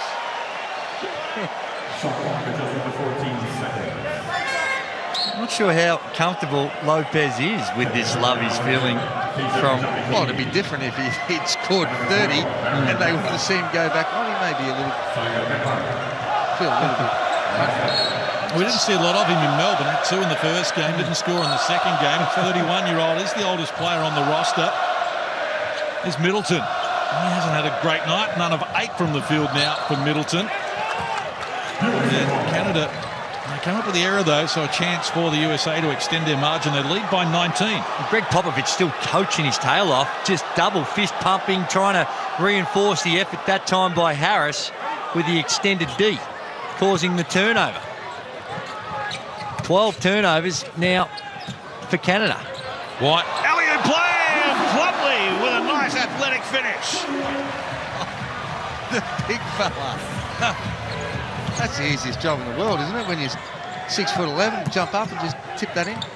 First score in the game for him. Wilt your hands over. Kajami Keane. Shot clock rolls to 7. Guarded by Derek White. Finding a way past. Oh, White stole it from him. Reached in from behind, grabbed the ball. He's got Harris in support. Further up the floor. Chance now for Marcus Smart. He goes to Middleton. Baseline. His pass almost deflected and knocked down there by Tommy Scrubb.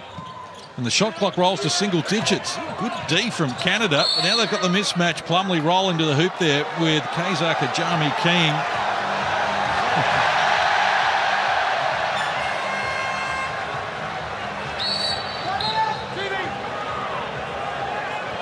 Well, Brook Lopez can see the funny side of this. But with 1:34 to play here, USA no danger of defeat, but certainly not at their best. Teams around the world are going to be licking their lips at this, aren't they? Oh, I'm not sure they'd be excited about what they're seeing about their prospects. Oh, they would cut it out, Drew. They are excited. This team is vulnerable. You saw it on Saturday, and they haven't been much better today. Of course, and that's what I'm saying, but I don't think they would be any more than excited once they saw the list. They didn't need to see the games to get to that excitement level. They understand that this is not the absolute creme de la creme, and they know that they're in with a red-hot chance. Well, I expect them to be further along as we see our man, Wilshire. Yeah. Just slicing and dicing. He's had a great game. He has. 18 points, 7 from 11 from the field. Rest of the team in the low 20s. He's got 8 of their 14 in this last quarter, Wiltshire. Double figures in game 1 against Australia. So he's healthy, he's good. Leading scorer in the qualifying for Canada, averaged 19 a game along with 8 boards as well. So likewise Canada, they were great earlier in their Australian series, but certainly not at their best here tonight.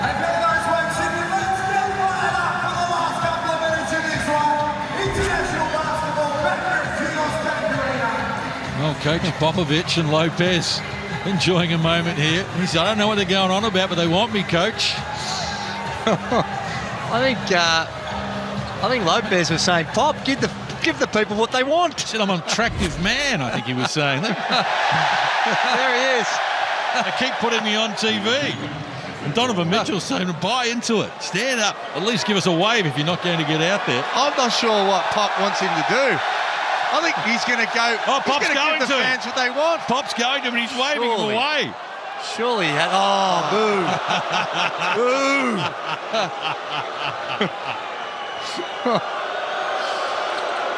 Oh, my. That's not pretty. No. That hitch in it reminds me of little Brad Newley, who we saw here tonight, where just at the last minute. Or Charles Barkley's golf swing. A lot worse than Brad Newley. His best. He's always looking to get busy. Bullet pass down low. Wiltshire. What a mismatch in height here. It's Joe Harris. Likes his chances to fall away. Off the corner of the backboard. Kept alive. Oh, Plumlee rejected the shot there from Tommy Scrubb, but did it illegally. Yeah, here he comes. Here he comes. Yes, Greg Popovich. And he gives him a little hit to the head when he goes to check into the game. He gives Pop a little pat on the bods. Oh, dear. Well, the Sydney fans have wanted to see Brook Lopez out here, and they've got their wish with a little over a minute remaining, and the USA up 23. Please now get the big fella a touch. Let him shoot a 3 or bring the roof off the joint.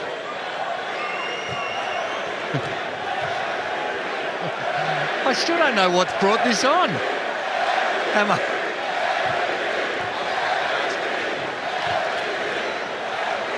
I reckon I've got to ask him. I think we need to find out. We need to get to the bottom of this, Drewy.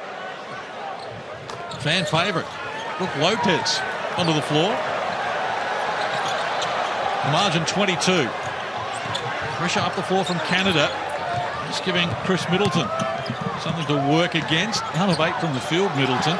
Got 8 boards, though. They give it to Lopez, and the fans go crazy. This is Derek White, picks up the dribble, harassed by Best. Back to Lopez. Man with the golden touch at the moment. White fires unsuccessfully. Wiltshire grabs the rebound. His third to go with 18 points. There he is now.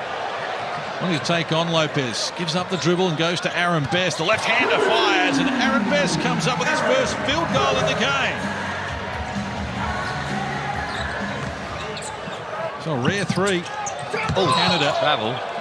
It's their 5th 3 of the game. 2nd of the second half. First in this quarter. And the USA are 2 of 14 from deep. And they hit both of those in the first half. 14's a low number.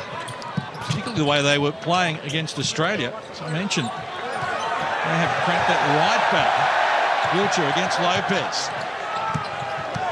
Now chance for Kajami Keane. Back to Wiltshire, who fires, knocks down the 3. He's got 21 to lead all scorers.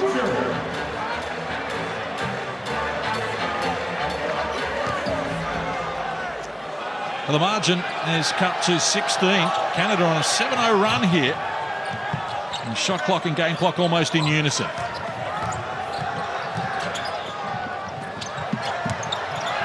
Mitchell, Middleton. Surely they've got to run a play for it. Oh, man. Lopez. Derek White with it. He's going to let the clock roll down here. More off. Out of sync again. Harris is not even going to throw it up here. A shot clock violation. And there must be alarm bells ringing for Team USA on what they are serving up here, less than a week away from the World Cup in China. After the event from Kajami Keane, there's no danger of the result in terms of who was going to win, and it ends up being a 16-point margin in favour of the USA. A nice moment between NBA championship winning coaches Nick Nurse and Greg Popovich, but they have some work to do, the USA. And Canada as well, Case. I think that they would not be overly inspired about their performance here tonight either. They've been in Australia for quite some time, had a bit of a break since their last game, and they would have been expecting a better performance, only shooting it at 33% from the field. That's not going to get it done, and even more disappointing, 6 of 24 from the three-point line, so they've got a lot to ponder as well.